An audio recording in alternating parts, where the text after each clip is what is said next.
Understood. Greetings, greetings, greetings, everyone, and welcome to Create Yourself Imagery, Intimacy, Innovation, a place where people from all walks of life and various backgrounds come to share their transformative personal and professional stories of restoration, confidence, clarity, and empowerment. I'm Joyce Kiles, your global speaker and life and leadership thriving coach. And if you're ready to transition, transform, and thrive, this is indeed the podcast for you. Today's guest, you all, let me tell you, I had an opportunity to meet her about maybe a month to 2 months ago and heard her share about her business, who she is, what she does, and was just completely blown away. When I tell you this is a young woman who is a powerhouse.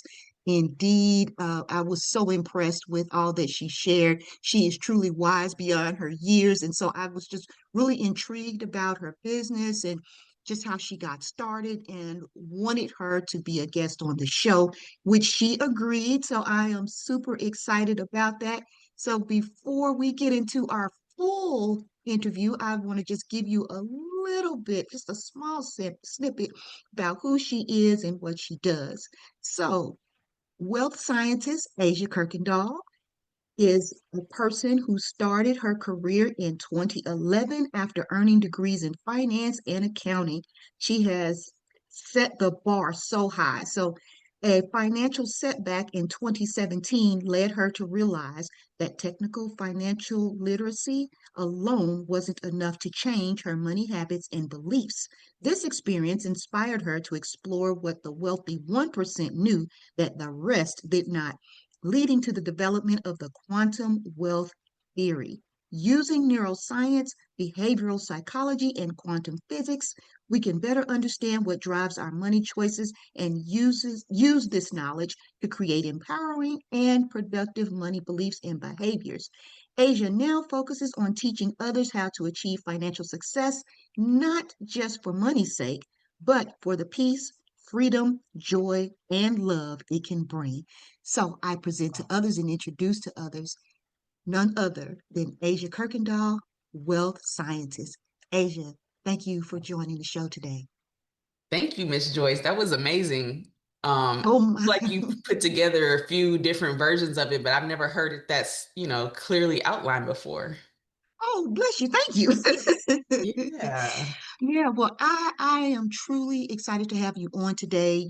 I had an opportunity to hear you pitch recently, so Mhm. that was an amazing experience, and we're going to get into that as well in just a few moments. So I Sure. want to just dive right in, though I told a little bit about your journey, but if you would, in Mhm. your own words, just Mhm. tell us whatever other points you may want us to know about you personally, and then take our listeners on your create yourself journey. Like, Mm. what really made you decide that this was the right path for you?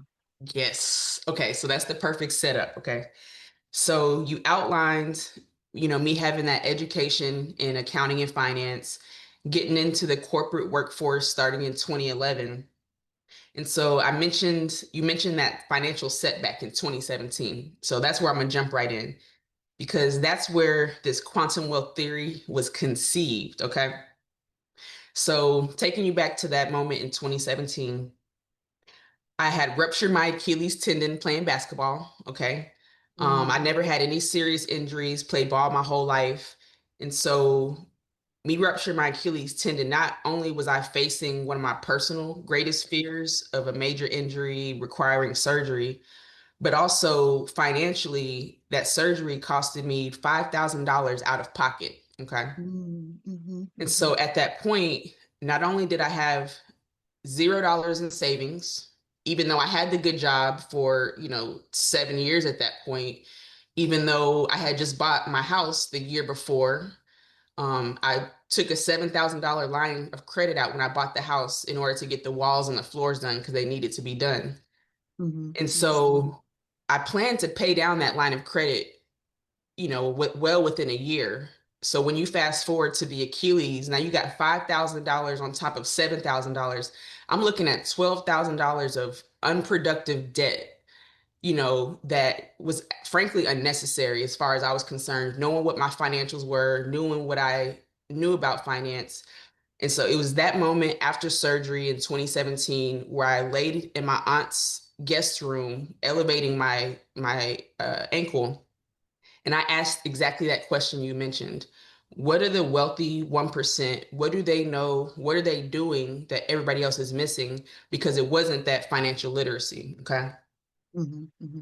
So asking that question in 2017, that's when I say quantum wealth theory was conceived. Now, for 3 years, I did straight research of answering that question. Um, what are the wealthy 1% doing? What do they know? And ultimately, it came down to three things. It came down to business and tax strategy, because taxes are the number one expense here in America. It Right. comes down to number two, life insurance, because they understand that there's more than just death benefit. There are also living benefits that we can use to help us with this financial tool.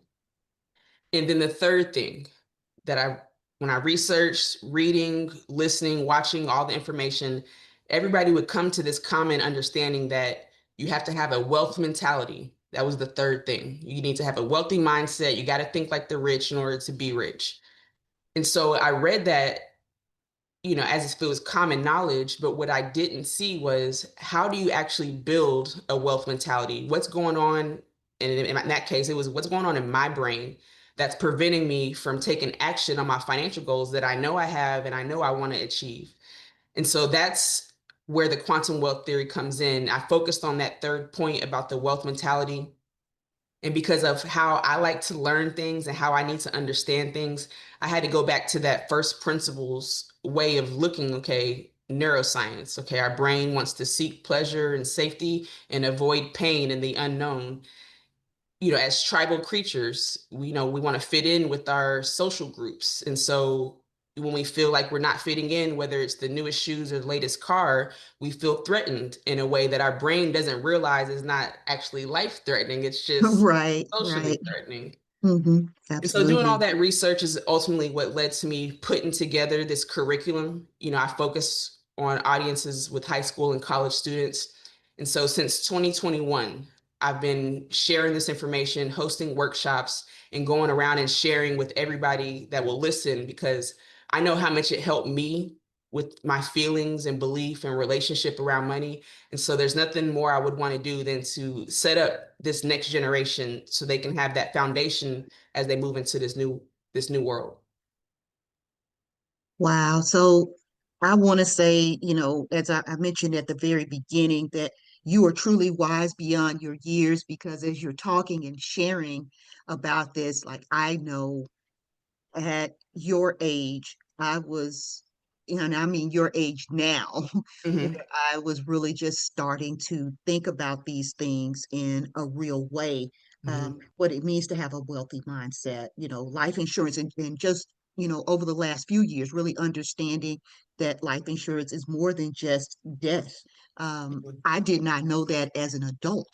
And, Hmm. so I think it's really important the work that you do and the Hmm. way that you share it, and that you are really focused on our young people, Hmm. so that, when they're teens and they're coming into young adulthood, that they don't become, my age, Hmm. before fully realizing the potential of what we can have. Because you're absolutely right. There's the 1% that knows. And, why is it that we don't know?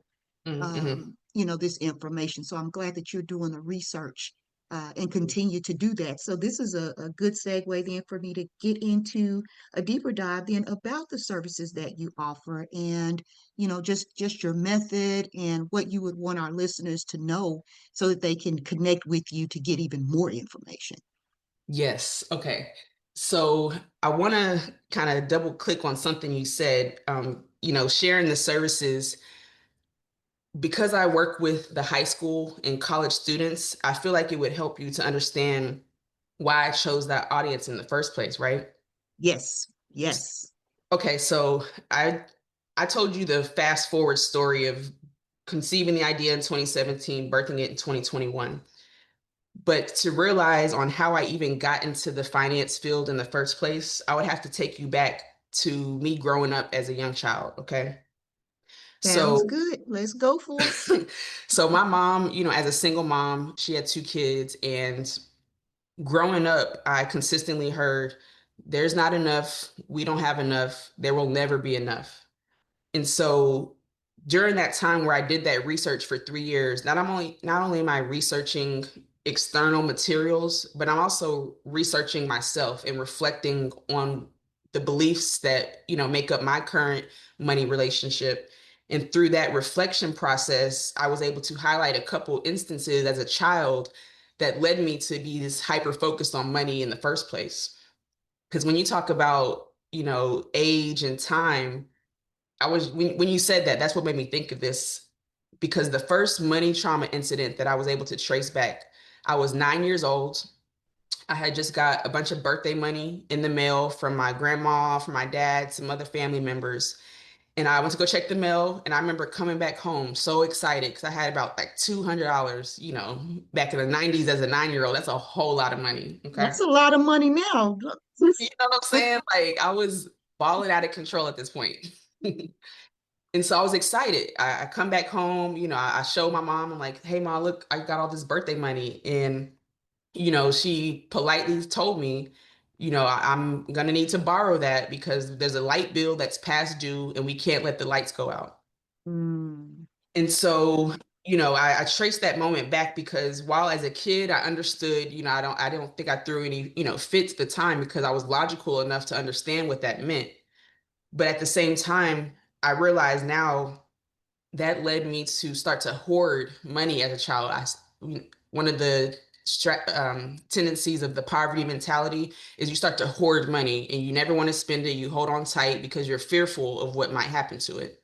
right, right. So as a kid, I started to hoard money, and my mom, she saw this behavior, and to her, it looked like I was good with money. So she said, "Oh, Asia, you're good with money. You're smart. You should go to school, get the good job, so you don't have to struggle like we did."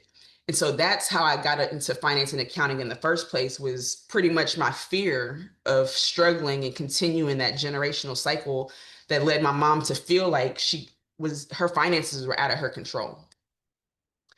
And so, with that experience as a kid, me going to school for money, getting in the workforce, and still making questionable money decisions as an adult, all of that in hindsight, I realized that's why I want to work with the young adults, is because knowing, what that in the real world, they don't really teach finances, unless you have parents who know, the rich uncle or some coach or mentor who can kind of take you aside. But to your point, parents are still trying to figure it out for themselves, in a society Right. where they weren't taught. And so I'm not really putting too much on the parents for not teaching the kids because they're still learning at the same time.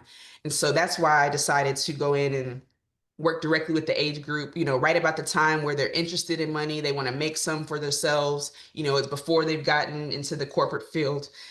And so to answer your question officially, the services that we offer, the business model is targeting, it's B2B, which means business to business. And so I go directly with these universities and these institutions, these nonprofits, and any organization that has the audience of high school and college students. And I work with them because if I understand, what's got us here, how our minds are wired up into this point, we may not have the disposable income to invest in, workshops like this. We may be still be trying to get food on the table and school clothes every year. That's why I work with businesses directly, because instead of me trying to build a sustainable business model by asking parents to pay me directly, I'd rather go to where the money is getting funneled in the first place.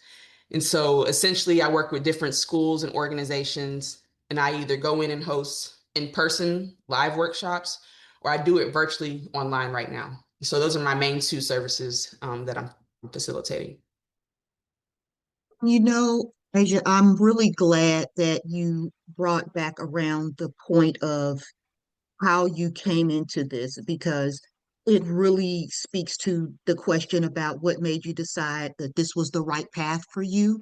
Mhm, And I think that it's really important. I appreciate the candor mhm, in which you shared how you were hoarding the money but it was based on, a real life experience of your growing up that a lot of families can relate to, Mm, and so the fact that you didn't necessarily, have a fit with your mom, but it did trigger a certain experience for you that says, now I'm just going to hoard it, I'm going to keep it, I'm going to, and to listen to you share, how you transitioned out of that and transformed your experiences by taking the time to read and to study and to understand so that mm, you could create something powerful for young people. So when they are in that space, kind of going back to your childhood, mm, you are able to reflect and say, hey, I remember when.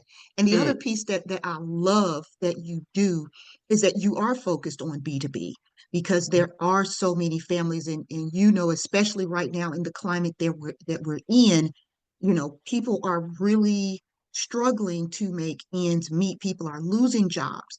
mm, And this financial literacy piece of the educational piece around it, it's hard for families to concentrate on things like that at mm, times if they are feeling a strain, but the businesses have it. The mm, businesses have the money, they have the resources, they have the tools, and they need services like yours and to be able to share it with these young people, which takes the strain off of the parents in that regard that it's a win-win for everyone. It's a win for you, it's a win for the business, it's a win for the parents, it's a win for the students. So I love that you are being very thoughtful and intentional on providing the services that you do, but providing it in a place and space with companies, business organizations, schools that mm. have the resources to afford it. Yes, yes, yes, absolutely that. And just adding one more color to that, talking about the workshops. And so, as you can imagine, you're talking about money beliefs and relationship with money, a term I haven't used yet. I'm surprised that we've been on here for, 20 minutes now. But the subconscious mind, that's the theme that always comes Mm, with this stuff because, yes. we can consciously know what to do with our money, know what's the best strategy. But what I found in that 3 years of research was that there's so much process that goes on below our conscious awareness that drives the majority of our day-to-day decisions. Is that if there is nobody that's held up a mirror to say, hey, look how your behavior is impacting your finances, or you see your financial goals and you're frustrated you can't reach them, but here's a mirror to see how your existing actions and decisions, could be different to allow you to reach those goals. And so, because we're talking about subconscious mind and everybody has a unique individual experience and situation, there's not a simple like book that somebody can read and they like, okay, I read this, now I'm good, I understand my money beliefs. It's a very much in personal reflective process that only you can do. Like I can't just stand up there and teach a workshop and is good after that. So what that requires me to do when I'm hosting these events is to make it a truly immersive learning experience. It's engaging, there's prompts, there's engagement points where they're being asked to do that reflection work in real time. Okay, think about your first money memory you have, or your most excited money memory, or your most, you know, defeating money memory. And so when we ask these type of self-reflection questions live and engage in thoughtful conversations around them in the moment, that's what allows, students to walk out of that workshop, from whether it was an hour-long workshop or a four-part series we do with our Blitz series. They can leave out of there and feel the difference, feel the shift, feel empowered, feel excited about their finances, sometimes for the first time ever. And so when we talk about workshops, I just wanted to highlight that it's not just, I'm standing up there passing out worksheets. We're engaging in an immersive experience that allows them to have this transformational paradigm shift when it comes to their money in real time. No, I absolutely, I love that. I love that.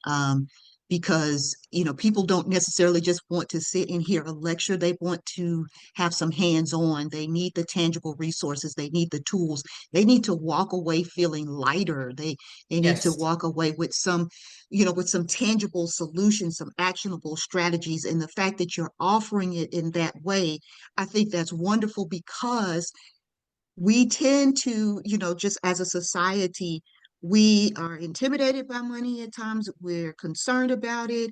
Mhm. We don't necessarily like to think about it, Mhm. especially if times are tight and we're trying to figure out budgets. So many of our young people are not even aware of what it means to budget, what it means to have a budget. Mhm. Mhm. You speak with teens and young adults.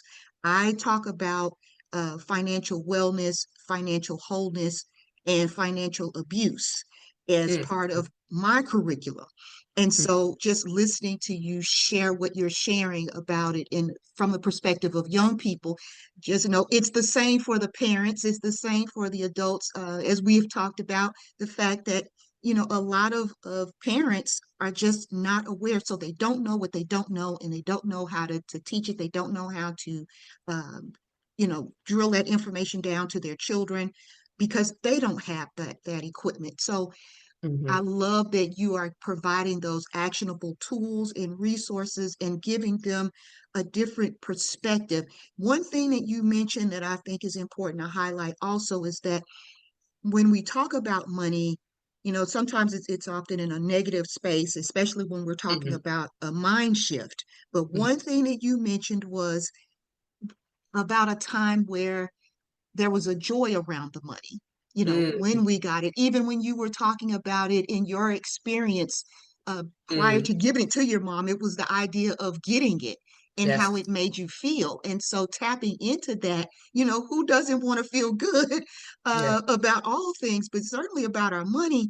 We want to feel good about it. So I Yes. love that you are implementing strategies that are actionable, and that there's some real takeaways in Yes. doing that. So I'm thinking that that is one of the more gratifying parts about what you do. So my next question is kind of a two-part.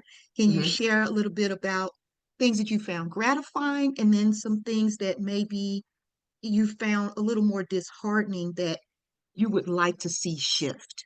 Yes. I love that question, and I even more love how you segue into it, because you mentioned about tapping into the joy around money, okay?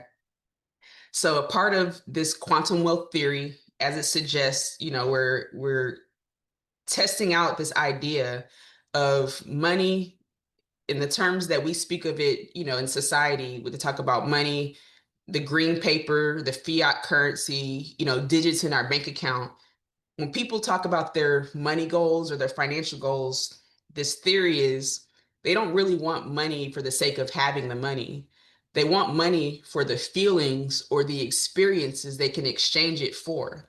Yes, And so yes. when you talk about the quantum wealth theory and the most gratifying part, so with that understanding, knowing how the brain works in terms of the brain is just the machine that interprets data, okay? And the way it receives that data is through its five senses: sight, sound, touch, taste, and feel, or whatever the fifth one is. I can never get Well, them in. Okay, so we interpret data through those five senses. We understand through neuroscience that our brain doesn't necessarily know the difference between a past memory that it's remembering and the data it got from the five senses at that time versus a future memory versus a future vision that it hasn't experienced yet. The brain interprets the data from both of those in the same way. And so, because we understand that, a part of the quantum wealth theory, when you talk about allowing folks to feel excited about their financial futures, one of the main pieces is we call it the North Star vision.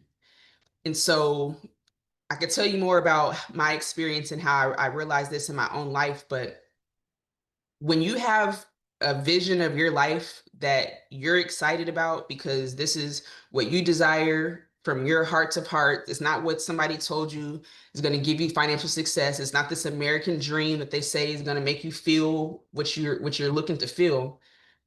you paint your North Star vision clearly enough, how do you want to wake up and spend your time if you didn't have to work for money all day? What does that feel like? What does that sound like? What does that taste like? What does that hear like? What does that sound like?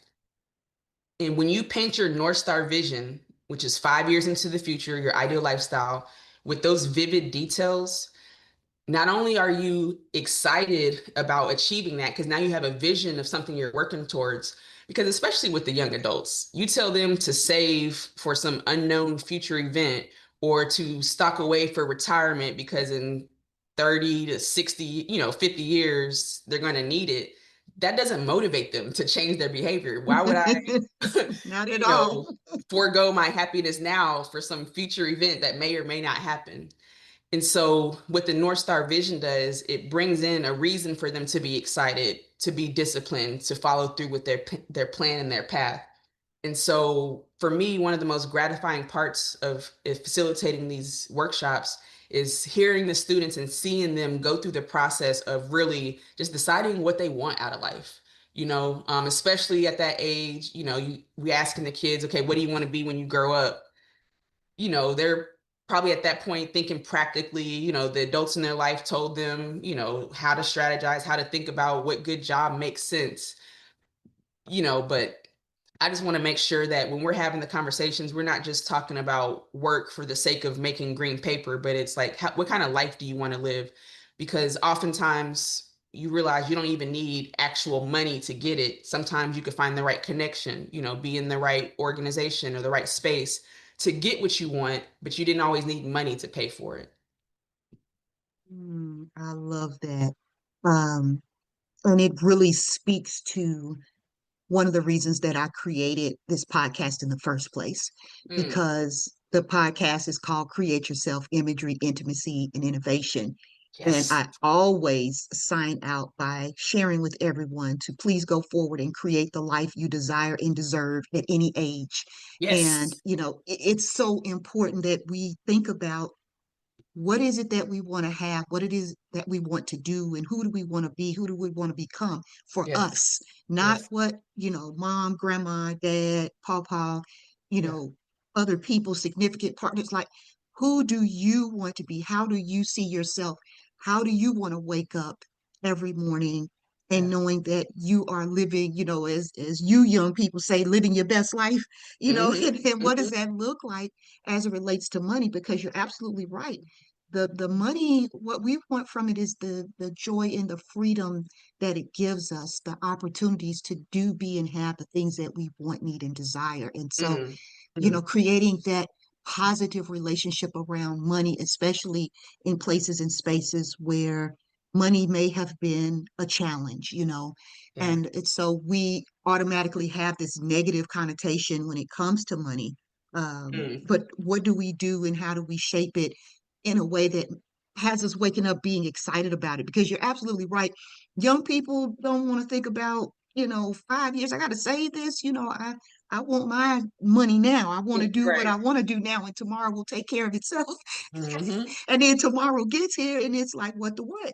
So, yeah, I love that you are doing it the way that you are and sharing those tangible points, because our five senses do play a role in how we take things in, from a neurological perspective. So Yes. this has been wonderful. I mean, I really could go another hour with talking Yes. with you, about all of it, but for the sake of time, what Yes. I will ask is if you have any events coming up, anything that you're working on, Yeah. or something that's coming up in the near future. But I also want to tie that in, with you talking a little bit about your pitch and, just Yes. that process, because yeah, I told you that pitching Yes. is something that I am absolutely terrified of. So I know that's a that's a psychological thing, but Yes. you've been doing well with it and it works for you and your business. So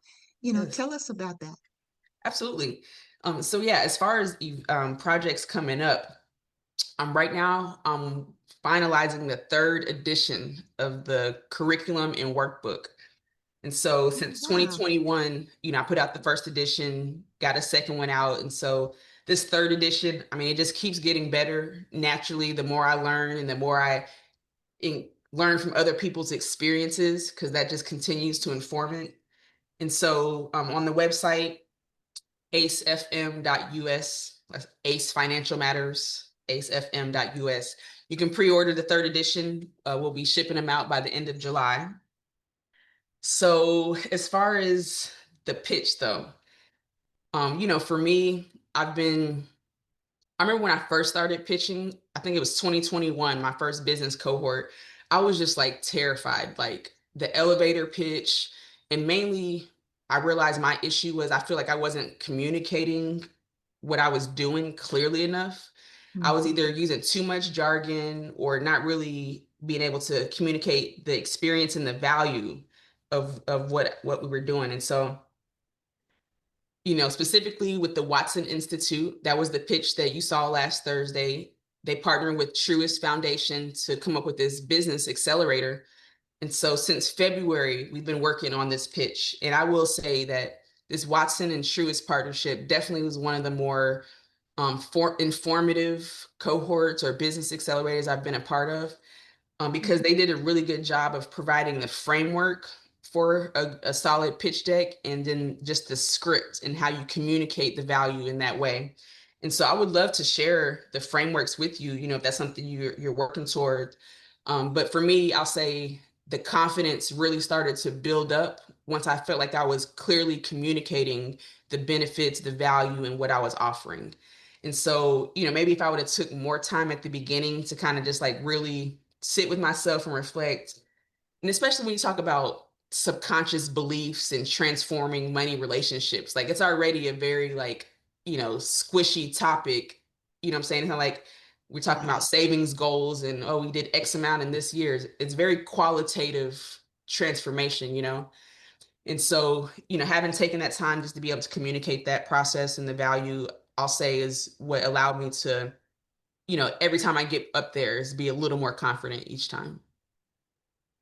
And I thank you for sharing about that, specifically about your pitch and your experience with them, as well as sharing about things that you have coming up. As my listeners know, I always share the information in print as well. So underneath the Nice. flyer and in the bio and what have you is all the ways to connect with you, what you're doing, just a little snippet about how you came into this work. So all the things, right? Yeah. Um, and I'm also one who tries to really be transparent about my own fears and concerns as Mm, I am going on my own create yourself journey, that yes. things come up with different guests such as yourself that that's something that I need to work on. So my thought is if it triggers something with me, I believe that there's someone who's listening who needs to hear that bit of encouragement and confidence in the how to. So that leads me to my last question for you. And Mhm. that is, do you have any words of encouragement, any tools, resources, any takeaways that you would want our listeners to take away from today's discussion? Yes. And so, two parts. As far as the audience, I also want to emphasize I mentioned my target audience as B2B, the colleges, the institutions, the organizations. That's my target, but I'm absolutely open to other audiences because, as you've mentioned, whether it's the parents, I've done work all the way from 6 years old at a basketball camp all the way up to 75 years old with my grandma and some of her sister and some of those early workshops.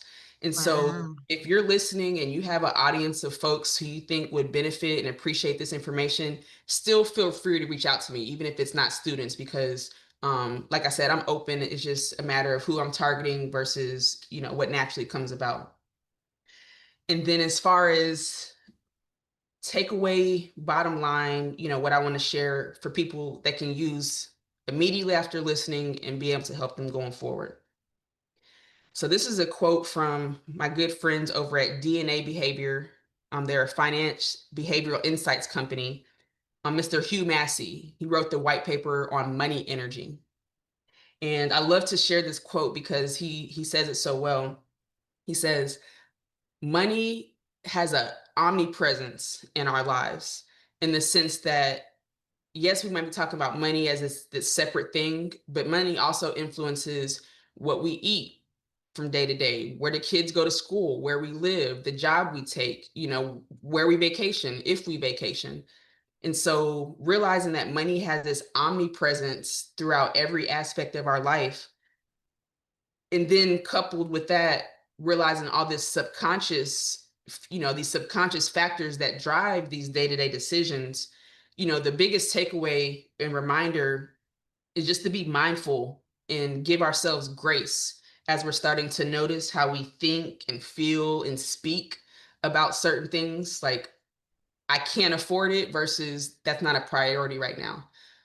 That small shift in language makes the biggest difference when you talk about reinforcing existing subconscious beliefs versus reprogramming and adding new beliefs. And so, being mindful of how we think, feel, speak, and act is just the bottom line I want to share.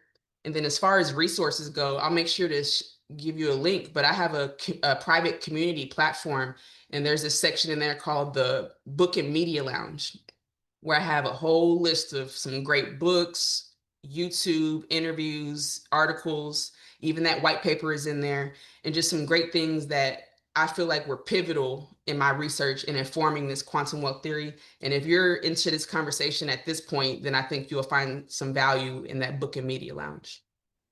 Wow, wow, wow, wow, wow. Thank you. Thank you so very much. The points that you shared, the call to action, the way that we think, the way that we feel, the way that we speak. I'm excited. I'm excited. You can't see the big smile on my face because this is audio only, but I am super excited about all that you shared today. You have personally touched me and got me to thinking about how I am going to view some things differently. I tell you, every Mm, time we talk, every time I hear you share, I learn something new. And mm, so I am confident that our listeners have gathered a lot of great information and they know I'm going to share all the links, all the resources. So I know that you can be found on LinkedIn. You're on Instagram, you have a My Shopify account, you have a website, and then you're sharing this link that I'm excited about getting in there and seeing what I can learn for myself. So yes. I thank you for your time, your talent, your knowledge, your candor, and your support of me and my work. And I look forward to us staying connected and supporting one another in our ventures. So thank you so much for showing up for me today. Thank you, Miss Joyce. It was absolutely my pleasure, and I look forward to continuing to build with you. Thank you. Sounds like a plan to me. And so, again, I want to thank our guest today, our wealth scientist, Asia Kuykendall. And of course, I want to also thank you, the listeners, because without you, I could not do this podcast. I could not be here each and every week showing up for you if you all were not showing up for me. So, thank you. And until next time, please go forward and create the life you desire and deserve. And remember, you can do that at any age. Let's continue to transition, transform, and thrive together.